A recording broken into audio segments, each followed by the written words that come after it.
Welcome to the deep dive. Today, we're cutting through the noise and really the legend to understand a figure whose story is just so defined by his genius and his deep, deep contradictions.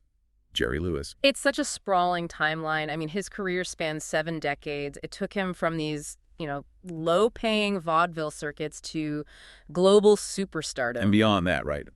Pioneering technical film innovation, international acclaim, these monumental humanitarian efforts. It truly is. It's this vast, complex landscape of success, innovation, controversy, and profound personal struggle. He was born Joseph Levitch in 1926, passing away in 2017. Mhm. And you look at the sources, he was an American comedian, actor, singer, filmmaker, humanitarian, sometimes all at once. And the names people gave him, throughout his life, they really tell you everything you need to know about his shifting identity. Exactly. You have the king of comedy in America, and then the high-minded French critics bestowed on him the title Le Roi du Crédit. But maybe the most telling one, especially for his directing period, was the total filmmaker. And that concept, total control, is really what we want to focus on here. It is. Our mission in this deep dive is to move beyond that simple label of clown or, telethon host. We really need to carefully examine the sources that document Lewis's undeniable artistic contributions, the groundbreaking techniques he introduced to cinema.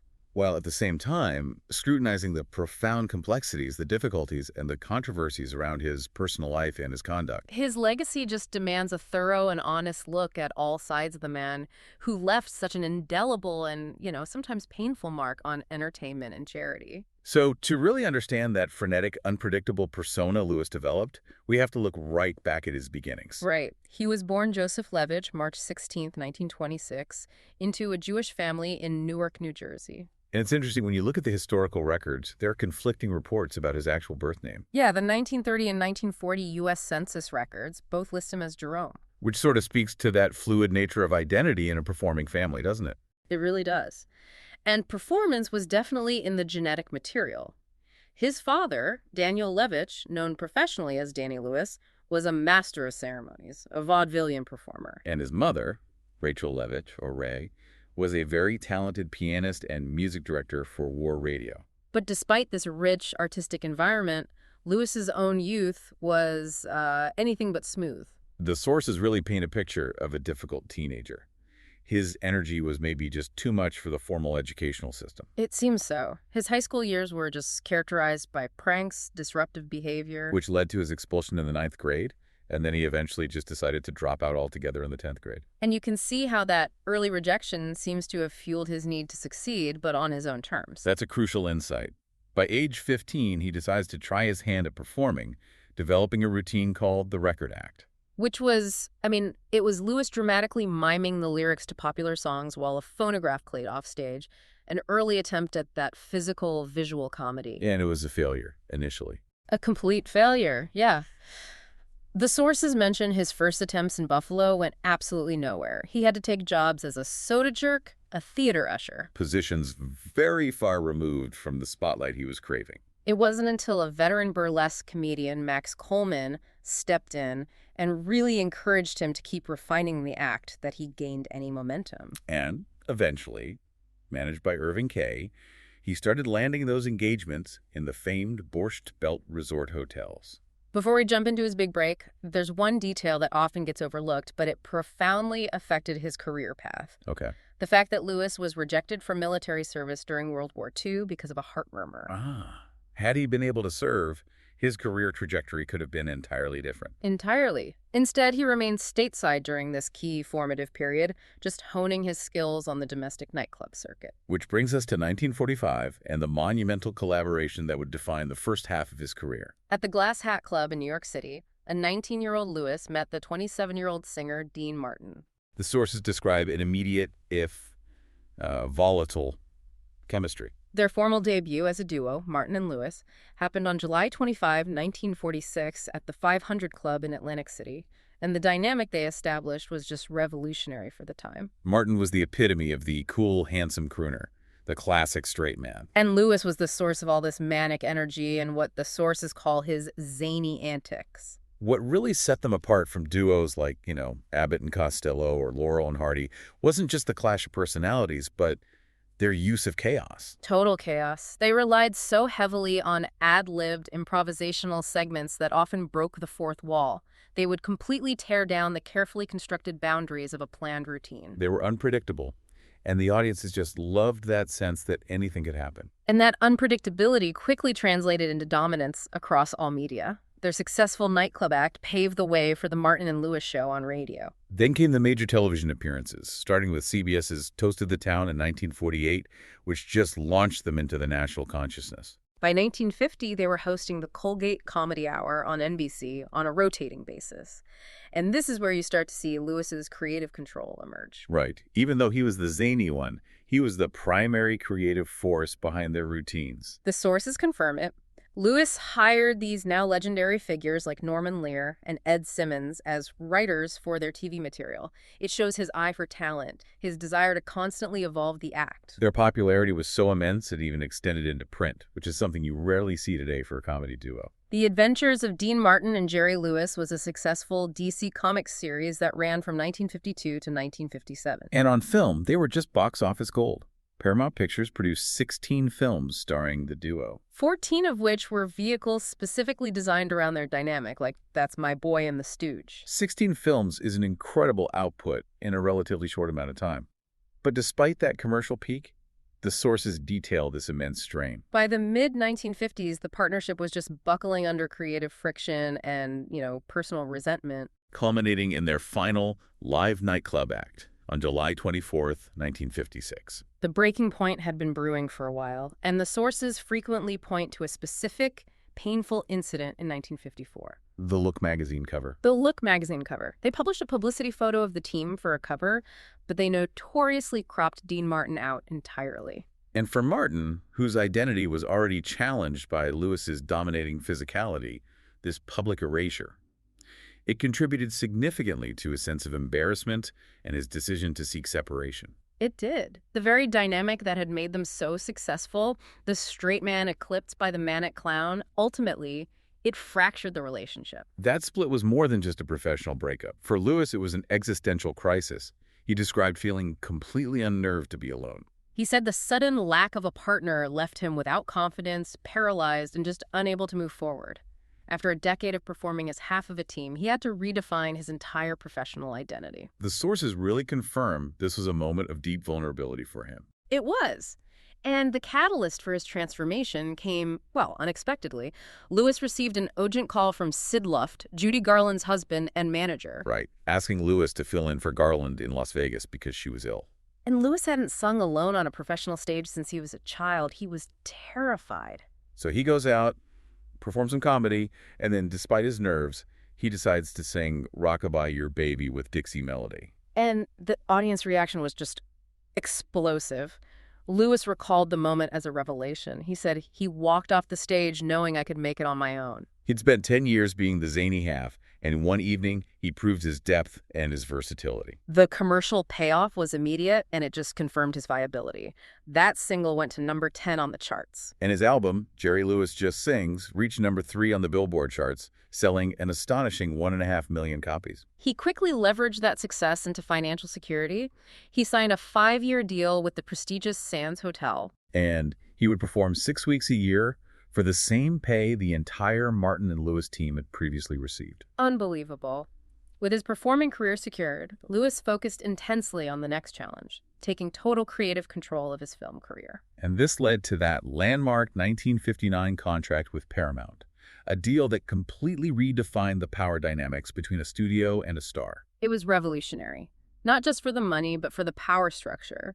Lewis was guaranteed $10 million plus 60% of the profits for 14 films over 7 years. But the real prize in that deal was the unlimited creative control he secured. Exactly. The sources highlight that this included Final Cut, the ability to approve the final edited version of the film.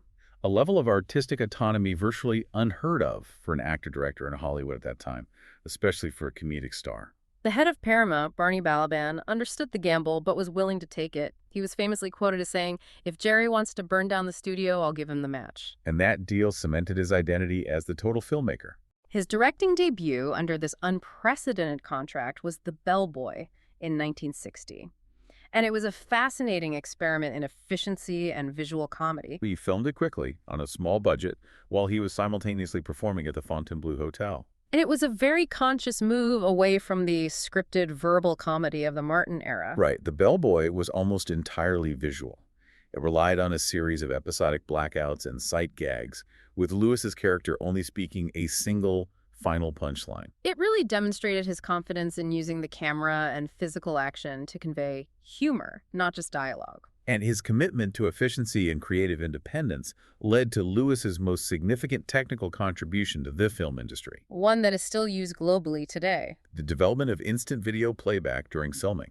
Lewis affectionately dubbed the system Jerry's noisy toy. And we really need to unpack this because for you listening, the concept of a video assist system is standard now, but in 1960, this was basically science fiction. Can you explain what the impact was? Absolutely. Previously, directors and actors had to wait a full 24 hours for the film to be developed and processed into dailies before they could review their work. Lewis, who was impatient and hyper-efficient, commissioned a system that fed the image from a small camera mounted on the lens, or through a prism, a beam splitter, directly to a closed-circuit monitor right there on the set. So Lewis could watch a scene immediately after shooting it. Exactly. This allowed him to review his own performance, check the blocking, confirm the comedic timing instantly. So if a gag didn't land or the camera angle was wrong, he knew right then and there. Which saved staggering amounts of time and expense, eliminating the need for costly reshoots days later.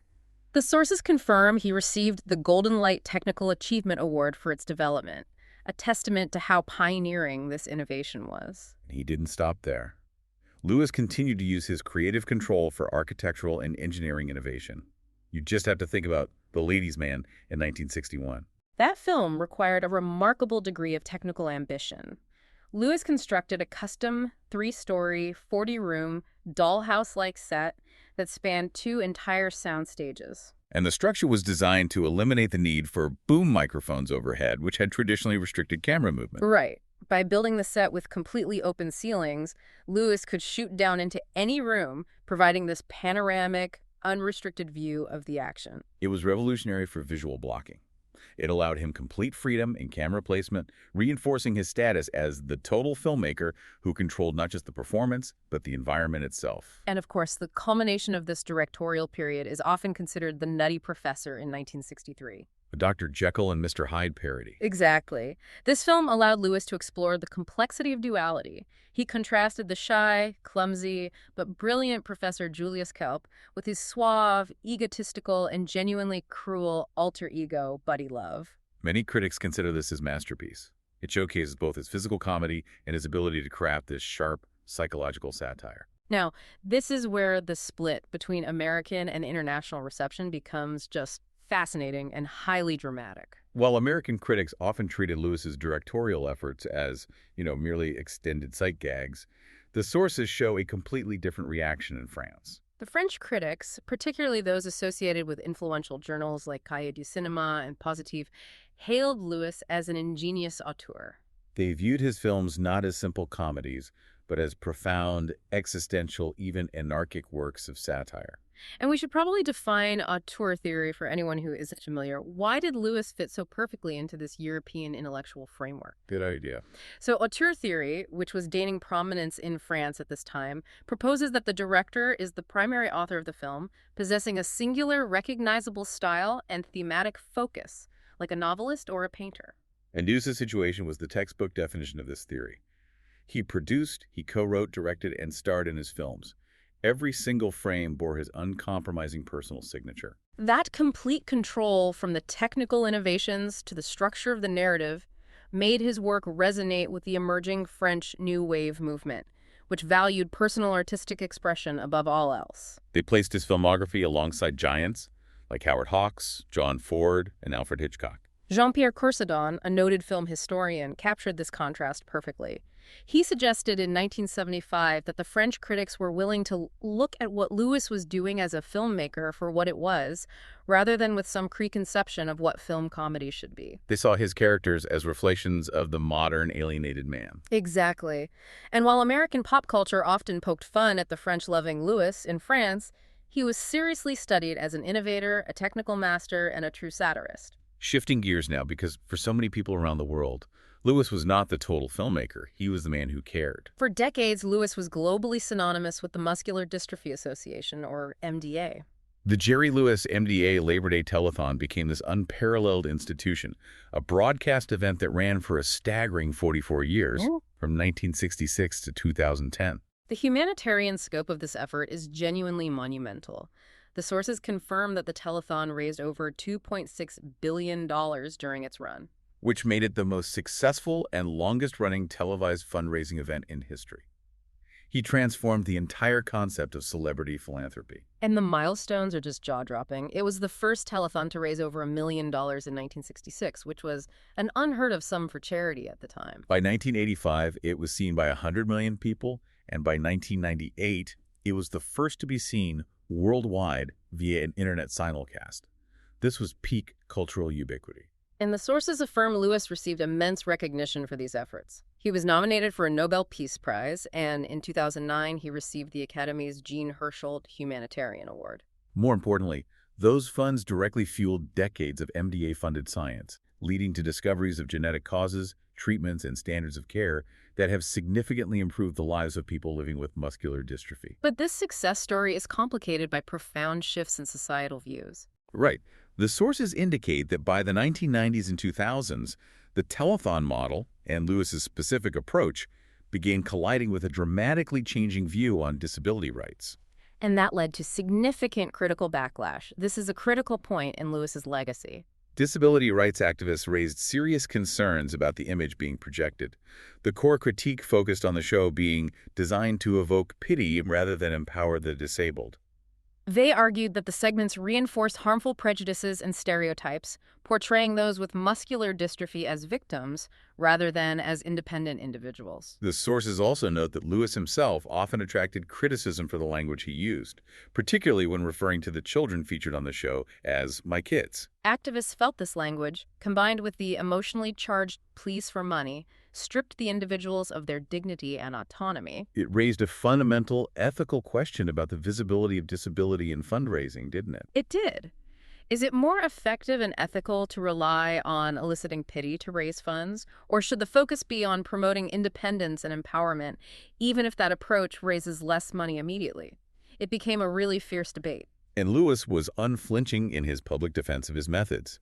He acknowledged the criticism, but maintained that the sheer scale of the funds raised justified the means. He was famously quoted as arguing, if you don't tug at their heartstrings, then you're on the air for nothing. The sources show this tension continued right up until the very end. Lewis ceased hosting the telethon in 2011, a departure that was sudden and highly publicized. And the MDA eventually ended the telethon format entirely in 2015, citing the new realities of television viewing and philanthropic giving.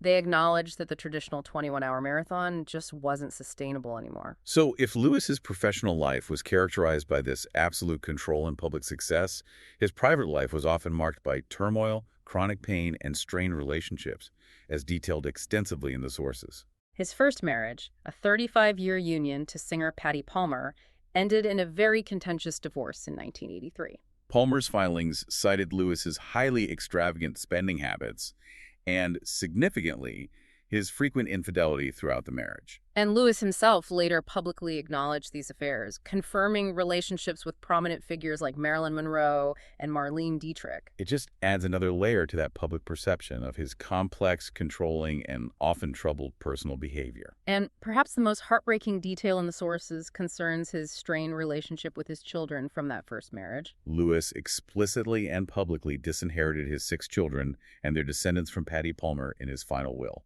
The sources note the public reaction from his eldest son, Gary Lewis, who's a successful musician in his own right. Right. He had previously characterized his father as a mean and evil person and asserted that Lewis never showed him or his siblings any true love or care. That public condemnation really speaks volumes about the depth of the familial fracture. Lewis did remarry in 1983 to Sandra Sandy Pitnick, and they adopted a daughter, Danielle. They remained married until his death. But this period was also defined by Lewis's constant battles with chronic health issues, many of which were the direct result of his commitment to physical comedy. We mentioned his physical commitment to his art in the Martin and Lewis years, but the long-term cost was just devastating. A severe comedic pratfall he took in Las Vegas in 1965 led to a serious spine injury. And that injury resulted in Lewis developing a severe 13-year addiction to the powerful painkiller Percodan. The sources detail this long, painful struggle, though Lewis did state he was successfully off the medication by 1978. The health challenges were relentless. He suffered his first heart attack at the remarkably young age of 34. He required double bypass surgery after a second heart attack in 1982, and a third heart attack in 2006 required 2 stents. He also battled prostate cancer, type 1 diabetes, and pulmonary fibrosis. That pulmonary fibrosis was particularly debilitating. In the late 1990s, he had to take prednisone, a powerful steroid treatment that caused considerable weight gain and altered his appearance, which became highly publicized. And he continued to work despite all these challenges, often traveling internationally for appearances. In terms of his later career, Lewis proved he was still a compelling screen presence, even after his contract with Paramount ended. He earned a BAFTA nomination for his serious dramatic turn as talk show host Jerry Langford in Martin Scorsese's 1982 film, The King of Comedy. He also continued to direct films, like Hardly Working in 1981. And of course, no discussion of Lewis's filmography is complete without mentioning the legendary unreleased project, The Day the Clown Cried from 1972. This was a Holocaust drama Lewis directed and starred in, playing a clown who was imprisoned and tasked with leading Jewish children to the gas chambers. The sources describe the film as notorious. Lewis himself was often reluctant to discuss it, attributing its burial to complex litigation over post-production finances and copyright. But he also admitted that he was not fully proud of the final effort.